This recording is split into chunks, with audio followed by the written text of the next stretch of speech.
In Young, Wild, and Free, Sierra Capri is allowed to be that rare depiction of that chaotic, life altering female character who, almost exclusively, at least based off of movies that we've seen, has been played by white women. But the way that she plays things, hopefully, that'll open the door for more black actresses to get to be this type of enchanting and potentially iconic character. To summarize the film, Brandon's life is going downhill. He got fired from his job. His mom, Janice, is off lithium again, is allowing her baby daddy to her two youngest, Trey and Sierra, to sell her lithium.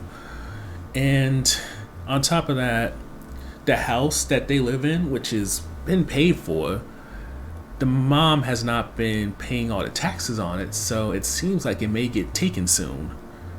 But enter Cassidy, who is just pure chaos, and on top of distracting Brandon from his life, she kind of renews it in a way. She gives him a reason to feel alive again.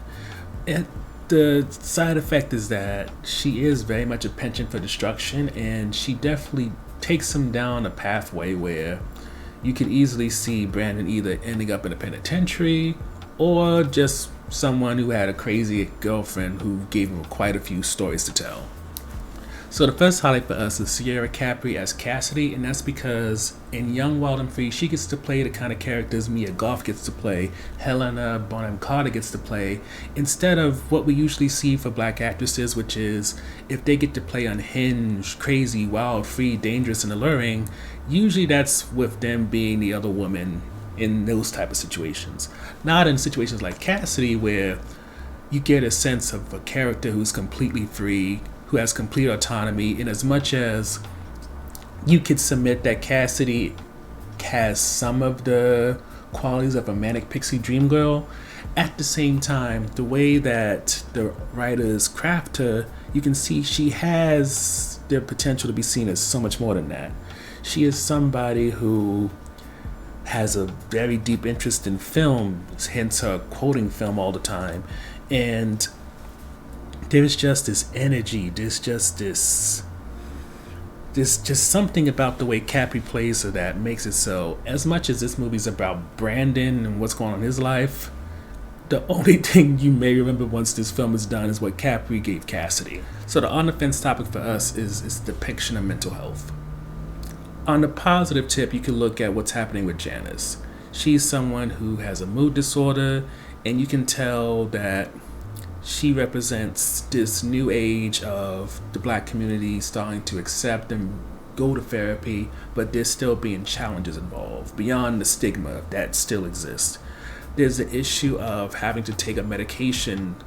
There's the issue of having to pay someone to listen to you and judge you. And then when it comes to this medication, the medication being based off of them trying to figure out a way to not only balance the chemistry in your brain, but also get you to some perception of what they in society deem as normal. And it's a lot to deal with.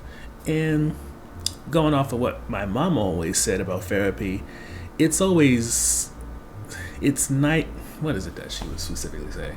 Something about it's not about me needing to talk to somebody, it's about me needing solutions to my problems. And it's not specifically what she said, but the gist of it is. And you can kind of see, as much as therapy is good for Janice, at the same time, her issues don't just begin and end with her having a mood disorder. She doesn't have enough money. She doesn't have perhaps the kind of help she needs to take care of 3 kids. And that causes her to be a bit imbalanced. And yes, there probably is some genetic underlying stuff, but when you get it amplified by all these problems she's going through, hell yeah, she's going to end up on lithium. But at the same time, not want it, because when things are going good, she doesn't need it. And when things are going bad, it's a mix of, an alternative to sleeping in all day, but, it's the way that I perceive Janice's story, it's a complicated relationship when it comes to lithium and therapy. It's something she recognizes that she needs to have, but at the same time, she doesn't want to be a forever thing because it's not like it feels like a crutch, but it feels like a necessary evil. Sort of like taking blood pressure medication knowing that it's going to make you pee all the time, or other side effects. Then with Brandon, considering the precedent that Janice sets, it almost feels like a missed opportunity to show what happens when someone's mental state goes unchecked, ignored, or simply undiagnosed, and all the stresses building up don't get abated in some way that's healthy. And the way that his mental health is handled for this story is why we're on the fence about this.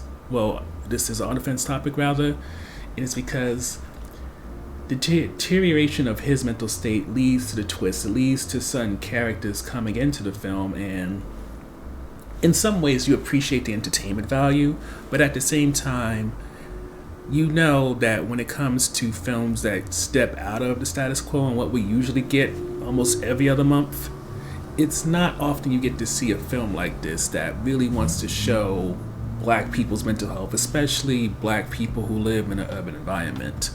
So with that in mind, it's kind of like, do I mourn the missed opportunity here, or do I just enjoy what the film gave me, since it was very much something I enjoyed? And that's where we're kind of at right now. Overall, when it comes to Young, Wild, and Free, yes, you may feel like Brandon is the source of some missed opportunities in terms of exploring mental health, but because of what we get with Janice, and definitely what we get from Sierra Capri's performance as Cassidy, Young, Wild, and Free is definitely something that's worth seeing. And hopefully, while there's a lot of talk about other films at the Sundance Film Festival getting brought up, hopefully Young, Wild, and Free will get news about who's going to be distributing it so you can watch it soon.